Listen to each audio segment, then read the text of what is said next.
दोस्तों, निश्चित हार देखते हुए अब विपक्ष मोदी जी के खिलाफ घटिया हरकतों पर उतर आया है। अब इससे ज्यादा घटिया हरकत क्या होगी कि किसी देश के प्रधानमंत्री की उसके ही देश के किसी राज्य में चेकिंग की जाए।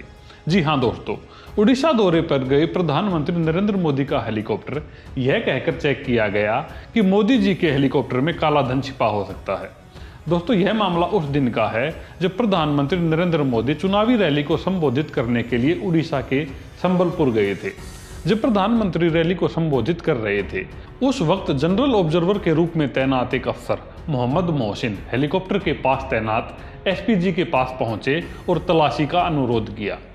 एसपीजी ने प्रामाणिक दस्तावेज की मांग करते हुए उन्हें तलाशी की अनुमति दे दी। दोस्तों, इससे प्रधानमंत्री के प्रस्थान में 20 मिनट की देरी भी हो गई थी। वैसे हम आपको बता दें कि जनरल ऑब्जर्वर केवल चुनाव आयोग के कामों को देखते हैं और आयोग को ही रिपोर्ट करते हैं। उस अधिकारी के पास तलाशी का आदेश देने का अधिकार होता ही नहीं है। दोस्तों, उड़ीसा में अपने साथ हुई इस छोटी और नीच हरकत को मोदी जी ने तो दबा ही दिया था।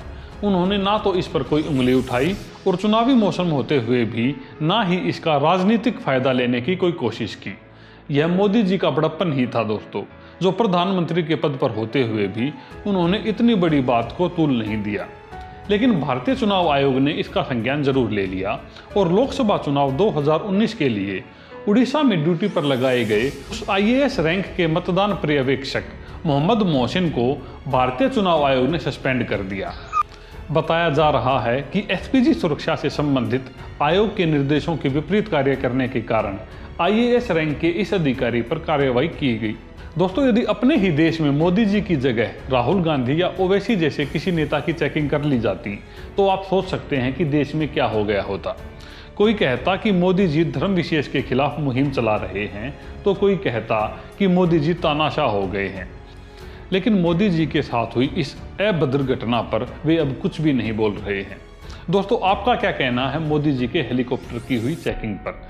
आप अपने विचार कमेंट बॉक्स में कमेंट करके जरूर बताइएगा। धन्यवाद।